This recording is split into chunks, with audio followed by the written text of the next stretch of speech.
국민의힘 원내대변인 장동혁입니다. 점심시간 앞두고 시간이 늦었는데 죄송합니다. 오늘 준비한 구도 논평을 시작하겠습니다. 두 개를 이어서 하겠습니다. 2023년도 예산안이 더불어민주당에 가로막혀 있습니다. 이러다가 대한민국 전체가 멈춰서는 것은 아닌지 우려가 커지고 있습니다. 더불어민주당은 법인세 인하를 초부자 감세라고 우기며 물러서지 않고 있습니다. 기껏 1%를 양보해놓고 모든 문제가 해결된 것인 양 국민의힘에 공을 떠넘기고 있습니다. 법인세 1% 인하율은 의도했던 정책 목표를 달성할 수 없습니다.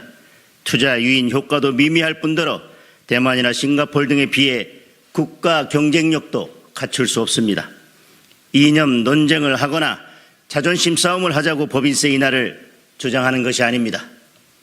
또한 더불어민주당은 행안부의 경찰국이나 법무부의 인사정보관리단이 시행령으로 만들어진 위법한 조직이라며 예산을 줄 수 없다고 합니다.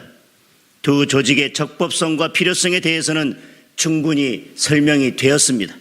그럼에도 불구하고 부대 의견까지 달아가면서 예산을 줄 수 없다고 고집 피우는 것은 주홍 글씨를 새기겠다는 고약한 의도입니다. 더불어민주당은 예산안이 통과되더라도 부대 의견을 트집 삼아 두 조직을 없애라고 계속 공격할 것입니다. 그러다가 내년에는 예비비마저 줄 수 없다고 버틸 것이 뻔합니다.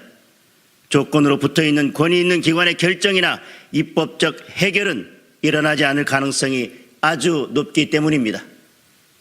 더불어민주당에 당부합니다. 열린 마음으로 예산안 협상에 협조하여 주시기 바랍니다. 국민의 삶이 멈춰서는 상황만큼은 피해야 합니다. 간곡히 당부합니다.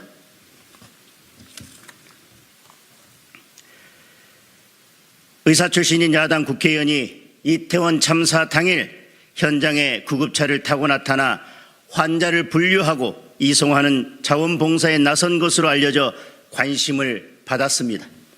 그런데 국회의원을 태운 명지병원 구급차는 대규모 재해 발생 후 48시간 이내에 활동하는 재난의료지원팀 닥터카인 것으로 밝혀졌습니다. 해당 의원을 태우느라 현장에서 더 멀리 떨어진 아주대병원과 의정부 성모병원 구급차보다 이동시간이 20, 30분 더 소요된 것으로 드러났습니다. 구조활동 지원도 소방청이 아닌 명지병원으로 직접 연락을 했습니다. 그러면서 참사 이후 해당 국회의원은 언론을 통해 심폐소생술 등 응급조치에 필요한 골든타임을 강조하면서 현장은 대부분 골든타임 4분을 훌쩍 넘겼다고 강조했습니다. 참사 현장에서 그토록 중요한 4분이 무엇을 의미하는지 잘 알면서 정작 본인 때문에 재난의료지원팀을 30분이나 늦게 도착하게 만든 것을 어떻게 설명해야 합니까? 어떤 방법으로 그 책임을 물을 수 있을지 도무지 떠오르지 않습니다.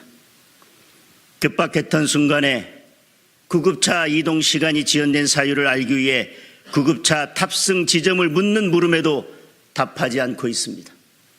설명할 의무가 없다고 합니다. 본인의 정치적 골든타임을 위해 희생자들의 골든타임을 앗아간 것입니다. 그러고도 참사 국정조사 특별위원회 위원으로 앉아있는 것을 보면 참으로 더불어민주당다운 일입니다. 국민들의 준엄한 질문에 답하시기 바랍니다. 그리고 의원직을 내려놓기 바랍니다. 이상입니다.